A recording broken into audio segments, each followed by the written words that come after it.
हाय hi everyone. आज हम इस वीडियो में वो मेजर मिस्टेक्स के बारे में बात करने वाले हैं जो यूजुअली बिगनर्स करते हैं स्टॉक मार्केट में। तो ये वीडियो बिगनर्स के लिए काफी इंपॉर्टेंट होने वाला है, क्योंकि अगर इनमें से अगर आप कोई गलती करते हो, मिस्टेक करते हो, तो वो आप आगे ना करो फ्यूचर में, जो कि काफी महंगा साबित हो जाता है स्टॉक मार्केट में छोटे से छोटे मिस्टेक्स। और ऐसा नहीं है ये वीडियो सिर्फ बिगनर्स के लिए है, ये वीडियो उनके लिए भी है who is planning to enter in stock market, ताकि आप जब भी अपने शुभ कदम रखो स्टॉक मार्केट में तो एटलीस्ट आप स्टार्टिंग में ये सारी गलतियां ना करो। वैसे हमें पता है हम अपने गलतियों से हर बार कुछ नया सीखते हैं, बट स्टॉक मार्केट एक ऐसा प्रोफेशन है जहां गलतियां करना इज इक्वल टू कैपिटल खोना। समटाइम्स कुछ बिगनर्स ऐसी गलतियां कर देते हैं स्टार्टिंग में कि जिससे उनको बहुत बड़ा लॉस हो जाता है, या कई बार तो वो अपना कैपिटल भी पूरा खो देते हैं। इसलिए मैं ये वीडियो बना रहा हूँ कि एटलीस्ट आप स्टार्टिंग में ऐसी कोई गलतियां ना करें जिससे आपको बहुत बड़ा लॉस हो सके। क्योंकि अगर स्टार्टिंग में ही आपको स्टॉक मार्केट में एक बहुत बड़ा लॉस हो गया तो आपका मोरल इतना डाउन हो जाएगा, बिलीव मी, आप दोबारा स्टॉक मार्केट में उस कॉन्फिडेंस से एंटर नहीं कर पाओगे। इसलिए ये वीडियो काफी इंपॉर्टेंट है। तो अगेन वही लाइन, हो सके तो वीडियो पूरा देखना, बिकॉज वीडियो काफी वैल्यूएबल होने वाला है। तो पहला मिस्टेक जो यूजुअली बिगनर्स करते हैं स्टॉक मार्केट में, that is they don't have a proper knowledge but still they are in the market। ये काफी कॉमन सा मिस्टेक है, बट बिलीव मी बहुत से बिगनर्स स्टार्टिंग में करते हैं कि अपने फ्रेंड सर्कल में किसी फ्रेंड से इतना इन्फ्लुएंस हो जाते हैं, या कोई मूवी या वेब सीरीज देखकर भी इतना इन्फ्लुएंस हो जाते हैं कि बिना सोचे समझे मार्केट में कदम रख देते हैं। देखो, आई एम नॉट सेइंग कि किसी से इन्फ्लुएंस होना is wrong, but I am trying to say stock market is not like dressing sense कि किसी का देखा और इन्फ्लुएंस हो गया और कल से करना स्टार्ट कर दिया। स्टॉक मार्केट एक ऐसा फील्ड है जहां आने से पहले आपको एटलीस्ट एक प्रॉपर नॉलेज होना चाहिए, अगर प्रॉपर नहीं तो एटलीस्ट एक बेसिक नॉलेज होना चाहिए। एंड अगर आप गलती से आ भी गए हो बिना नॉलेज लिए किसी से इन्फ्लुएंस होकर स्टॉक मार्केट में, तो मैं एक ही आपको टिप देना चाहूंगा कि आपके फोन में जो भी ब्रोकर का ऐप है, जीरोधा, अपस्टॉक, सबको साइड में करो। आप भूल जाओ आप स्टॉक मार्केट में, पहले खुद पे टाइम इन्वेस्ट करो। पहले 1-1.5 महीना बेसिक सीखो कि कंपनी को कैसे एनालाइज किया जाता है, बैलेंस शीट कैसे पढ़ा जाता है, या एटलीस्ट की कंपनी खरीदने से पहले बेसिक 7-8 जो फंडामेंटल्स रूल्स हैं वो कौन से हैं, कैसे अप्लाई किए जाते हैं, वो सारी चीजें सीखो। फिर इन्वेस्टिंग या ट्रेडिंग अपना करना स्टार्ट करना, बिकॉज हम सबको पता है कि without learning there is no earning.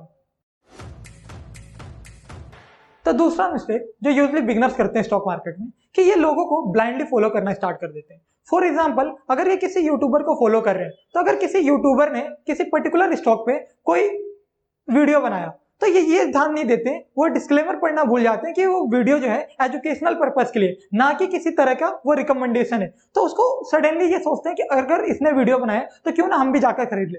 देखो, वीडियो बना रहे, नॉलेज लो, लेकिन खुद का रिसर्च करो। कहीं से तुम्हें टिप भी मिल जाए तो भी ब्लाइंडली फॉलो नहीं करना। खुद का रिसर्च करना बहुत जरूरी है, खुद एनालाइज करना बहुत जरूरी है किसी कंपनी को अगर इन्वेस्ट करना चाहते हो तो। बिकॉज जब भी आप खुद एनालाइज करके, खुद रिसर्च करके आप किसी कंपनी में इन्वेस्ट करोगे तो आप एक अलग तरीके का कॉन्फिडेंट महसूस करोगे खुद में, कि अगर वो कंपनी के शेयर अगर 10%, 8% डाउन भी चला जाता है तो आप ज्यादा पैनिक नहीं होंगे, क्योंकि आपको खुद के रिसर्च पे भरोसा होना चाहिए। तो प्लीज स्टॉक मार्केट में कभी भी किसी को भी ब्लाइंडली फॉलो नहीं करना, नो मैटर व्हाट। वो कितना बड़ा यूट्यूबर हो, आपका कोई फ्रेंड हो, तो कितना पुराना, कितना एक्सपीरियंस हो, उसको स्टॉक मार्केट का ब्लाइंडली फॉलो नहीं करना है। तुम्हें अगर उससे कोई टिप मिल भी गया तो खुद का रिसर्च करना बहुत जरूरी है।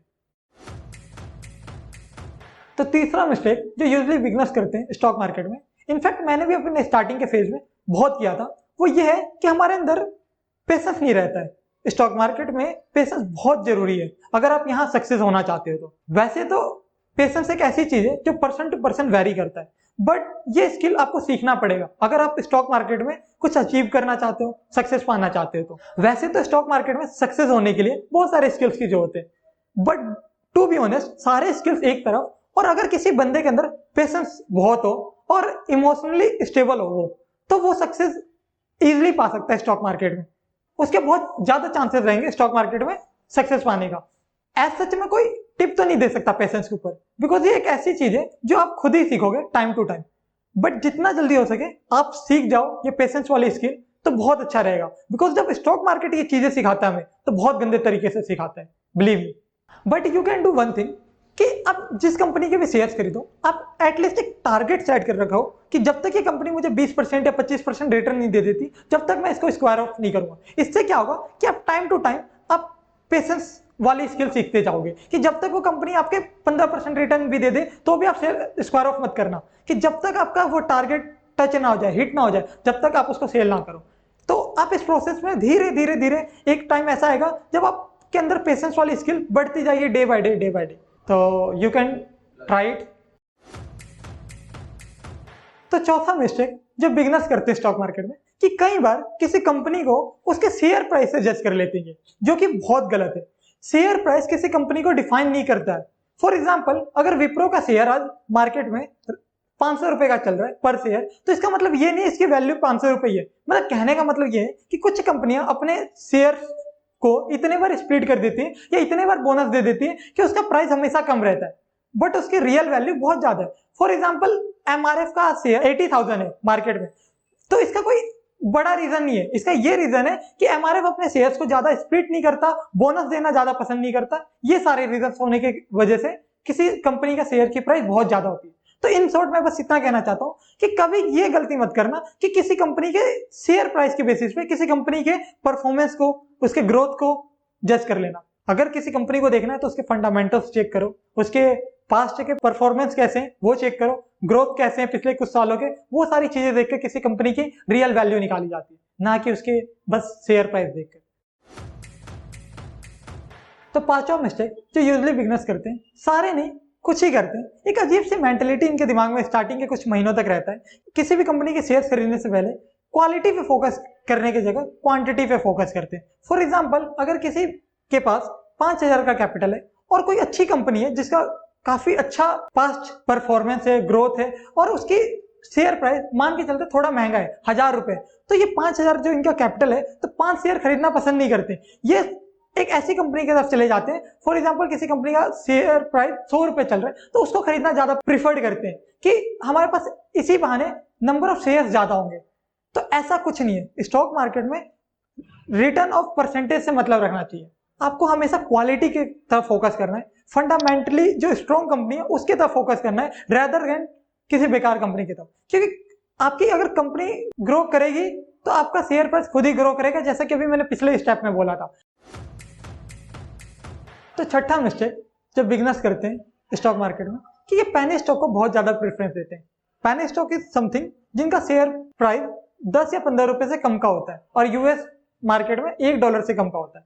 तो प्राइस कम होने की वजह से पता नहीं क्यों जो बिगनर्स होते हैं बहुत ज्यादा इसमें इन्वेस्ट करना पसंद करते हैं, बिकॉज इनको लगता है कि जो ये कंपनी 2 रुपए का खरीदे ये बहुत जल्दी 4 का हो जाएगा और इनका पैसा, इनको 100% का रिटर्न मिल जाएगा।